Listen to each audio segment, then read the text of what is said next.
Time for a little theme from Dixie for my 50s YouTube channel, outsourcing Billboard's Hot 100 the week of April the 15th, 1961. This time it is Dwayne Eddy with the theme from Dixie. Dwayne Eddy, his unusual, twangy, raunchy rock and roll guitar sound, one of the signature sounds of the early rock and roll era. Dwayne Eddy.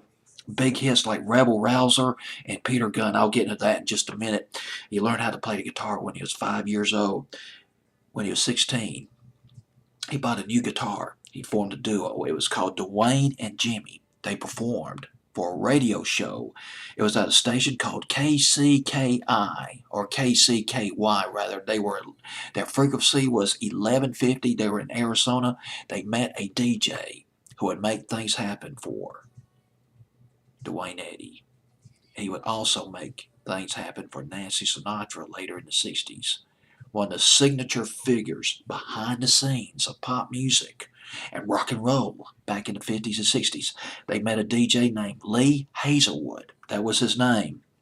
And Lee Hazelwood, he produced the duos. Jimmy and Dwayne's single, it was called Soda Fountain Girl. Came out in 1955, released in Phoenix, was not a national hit.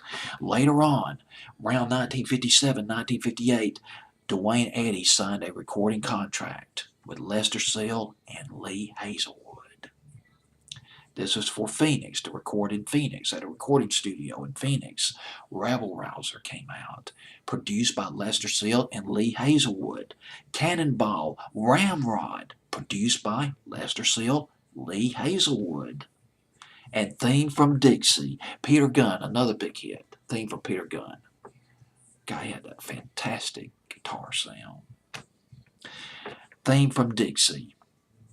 At number 46, the week of April the 15th, 1961, it jumped 7 notches from 53, but it will climb to number 39, just barely cracked the top 40. A bona fide lost 45 rather, by Dwayne Eddy. This is theme from Dixie. It was on Billboard's Hot 100 for 7 weeks.